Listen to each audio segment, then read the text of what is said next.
रत्नागिरी आणि जगभरातील बातम्यांचे सुपरफास्ट अपडेट मिळवण्यासाठी रत्नागिरी खबरदारच्या सर्व सोशल मीडिया प्लॅटफॉर्मना आजच लाईक, सबस्क्राइब आणि फॉलो करा।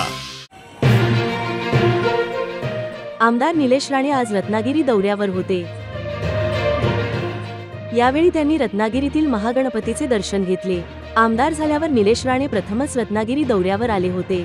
संसद कशी चालवायची हे संजय राऊत यांच्याकडून शिकण्याएवढे खराब दिवस देशावर आलेले नाहीत। संजय राऊत म्हणजे कर्मदरिद्री माणूस आहे, त्यांच्या विचारातून कधीच काही चांगले बाहेर पडणार नाही असे वक्तव्य आमदार निलेश राणे यांनी यावेळी केले। अनेक दिवसांपासून हा दौरा ठरत होता आणि आज हे पहिलंच वर्ष आहे मंडळाचं। आमच्या सगळ्या सहकार्यांनी मिळून हे मंडळ स्थापन केलंय आणि दर्शन घेण्यासाठी मी बोललो आमदार झाल्यानंतर चांगल्या कामाने गणरायाचं दर्शन घेऊन सुरुवात करावी। रत्नागिरीमध्ये पाऊल टाकल्यानंतर म्हणून पहिलं गणरायाचं दर्शन घेतलं आणि आता बाकी दैनंदिन कार्यक्रमाला सुरू करणार। आम्हाला मी पहिल्या दिवसापासून म्हणतोय की जनतेने निवडून दिलं तर ते कामासाठी निवडून दिलं, कुठल्याही इमोशनल फॅक्टरमध्ये न अडकता आम्हाला जनतेने काम करण्यासाठी त्या खुर्चीवर बसवलंय। म्हणून काल पण आपण बघितलं असेल, जी काय 2-2.5 तास डीपीटीसी चालली ती फक्त प्रश्नांवर, उडवाउडवीची उत्तरं चालणार नाही। प्रशासन म्हणून आपली जबाबदारी काय, लोकप्रतिनिधी म्हणून आमची जबाबदारी काय, लोकांशी कसं वागावं, प्रशासनाची आकडेवारी, त्याच्यामध्ये काही गोष्टी ज्या काही दुरुस्त करायच्या होत्या, काही करेक्शन होत्या, त्या सगळ्या आम्ही पत्रकारी होते, पत्रकार मित्र होते, त्यांच्या समोर मांडायचा प्रयत्न केला। एका चांगल्या वातावरणामध्ये डीपीटीसीची पहिली मीटिंग संपन्न झाली।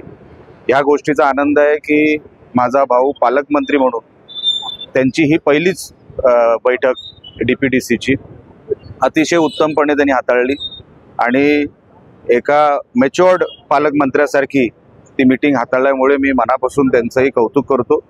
पण जिल्ह्याच्या ह्या पुढच्या वाटचालीमध्ये येणाऱ्या काळामध्ये आपल्याला दिसेल, जशी सिंधुदुर्गामध्ये डीपीटीसीची बैठक यशस्वी झाली तशीच रत्नागिरीची पण झाली।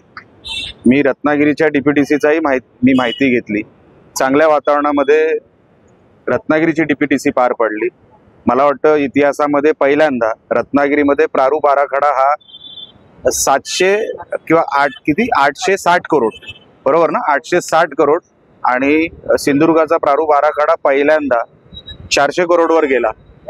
ह्याचं अभिनंदनच केलं पाहिजे पालकमंत्र्यांचं का हा सगळा पैसा ते जिल्ह्याच्या विकासासाठी लावणार आहेत। आता मुळात संसद काय असते, कार्यपद्धती काय असते ही एकदा संजय राऊतांना विचारून घ्या।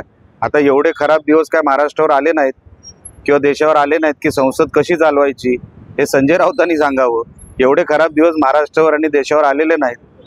म्हणून जो माणूस तिसऱ्यांदा देशाचा पंतप्रधान होतो, मेजॉरिटीमध्ये होतो, अशा माणसाला संसद कशी चालवायची, एक नॉन इलेक्टेड माणूस, जनतेतून कधीच जो निवडून आलेला नाही, जो कधी नगरसेवकाची निवडणूक ज्यांनी लढवलेली नाही, असा माणूस सांगणार। संजय राऊत म्हणजे कर्मदरिद्री माणूस आहे। त्यांच्या विचारातून कधीच काही चांगलं बाहेर पडणार नाही, देशासाठी नाही, महाराष्ट्रासाठी नाही, कोणासाठीच नाही। म्हणून दुसरी काय अपेक्षा नाही। जनशक्तीचा बुलंद आवाज म्हणजेच रत्नागिरी खबरदार।